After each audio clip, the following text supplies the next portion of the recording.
am John Mark Prince with the Caribbean Everyday Entertainment Network. I with me a very, very special guest here at the Penn Relays here in the Team Jamaica Bickle Village at the Palestra. None other than Ms. Sheryl Lee Ralph. Many of you are familiar with her work on television, in movies, and series. She's an American actress and with Jamaica. Jamaican. She's a Jamaican American. Ooh. Do not forget the Jamaica about it. Thank you. Thank you very much. She does have her roots here in Jamaica. Can you just tell us a little bit of where you're from in Jamaica? Manchester. My mother's actually from Chantilly, and that's above Mandeville. Yes.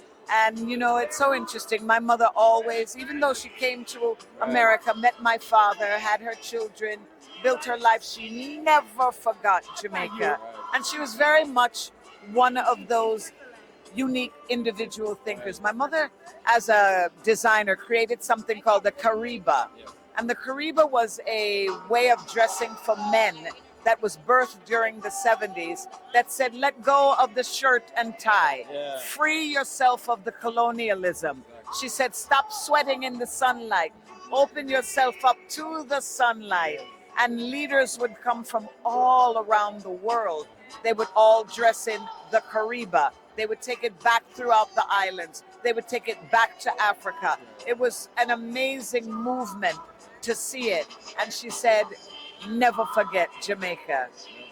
So there's no way I can. And we are proud that you have claimed us as a true Jamaican that you are. We are proud of that. Absolutely. And I carry the OJ, Order of Jamaica, with me. Yes, you do. Yes. I also actually should have added that to your title, so my apologies. That's all right. Thank you.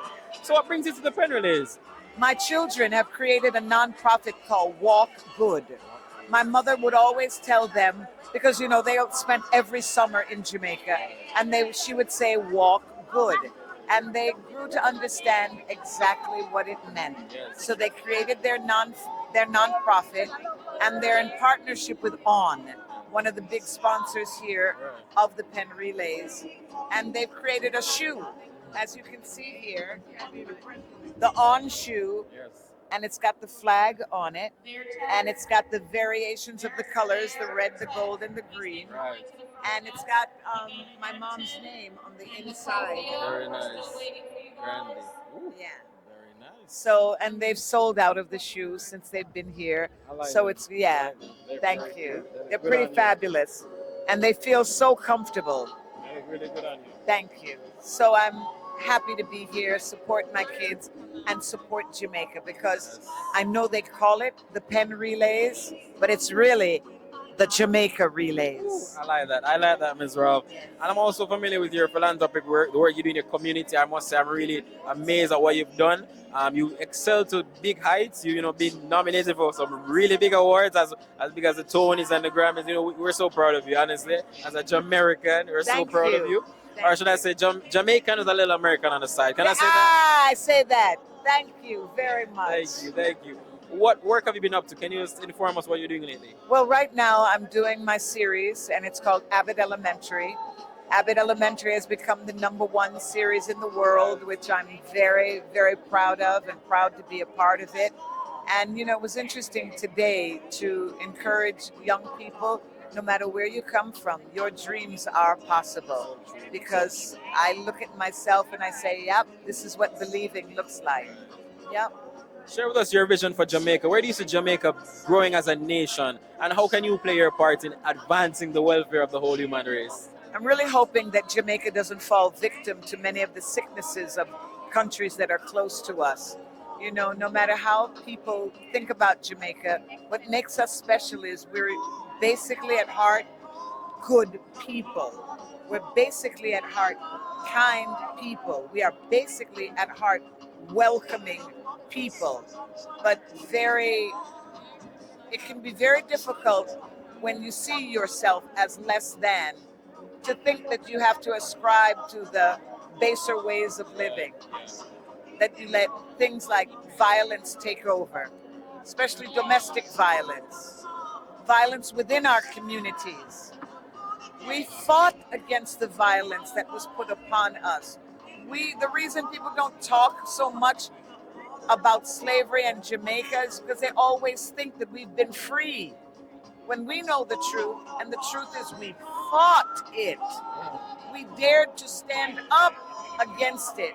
So when I see us bringing the violence, the guns, the drugs, and when I hear conversations with young people saying, well, we don't do that kind of drug, but the foreigners, them like that kind of drug, so we are going to get it to sell it to them. It's heartbreaking. You know, it's just heartbreaking because I always think of Jamaica as so, you hear the song, you can get it if you really want it. We've been those kind of people. So I want more for Jamaica. And I want us to come back to the time that knowing that we can be better. Good, better, best. Never let it rest till your good is better and your better best. I like we that. Are the best. I like that. And I really want to hone in because this is your forte, your expertise, the arts industry in Jamaica, acting, music. Tell us your opinion of how it is in Jamaica and how better it can be. We do not respect the arts, and we hardly respect our athletes, period. To have them have to come here and depend upon others in another country to make sure that they're fed, it's ridiculous. You know how much money a lot of these athletes are worth? The fact that I can sit here and talk to them and they have no idea the scholarships that they could be applying for. It's absolutely crazy. Sometimes I think, wait a minute. Are we being kept in a state of ignorance? Are they purposely not giving us the information that we deserve? Some of these kids here could be having the best of the best because they're the best and they don't even know it. And somebody hasn't really told them. They think you're here, you win a race, you win a little piece of money, that's it. No, that's only the start. But anyway, don't get me started. No problem. And finally, the work that Team Jamaica Bickle has been doing over the last 30 years, I want you to speak about that and how important it is to you. How do you feel about that? And finally, leave also some words with the people of Scene TV, of Jamaica, and all those listening. You know, some of the greatest work that has been done by Jamaicans has been done by Jamaicans who make a choice to care about Jamaicans outside of the island. So the fact that Team Bickle Jamaica has been doing this for 30 years. I remember one year I came and there were folks, it was a cold spring. And some of the athletes were freezing and they hadn't any, if it weren't for Team Bickle making sure they had some jackets and things, they'd have been freezing, so I appreciate their work over the 30 years. And I really hope that there's going to come a year when all of the Jamaican products and sponsors come together, because it is only when we begin to leverage our unity, leverage the idea that we can work together and come together, that's when people will start to understand the power, right? Because if one company is over there and they're asking for $10,000, that one over there needs $5,000. But this one comes together and say, look, I got such and such and such and such, and all of us are together, and we need 1 million, and we're bringing with us 3 million people. Now, these are just numbers I'm picking. Right. People pay attention to stuff like that. Right. You're right. Ms. Ralph, I thank you so much for your time. It's been an amazing conversation with you. And thank you for explaining what scene means to me, because for a long time, when I was young, they used to always say scene. Caribbean Everyday Entertainment Network. Scene.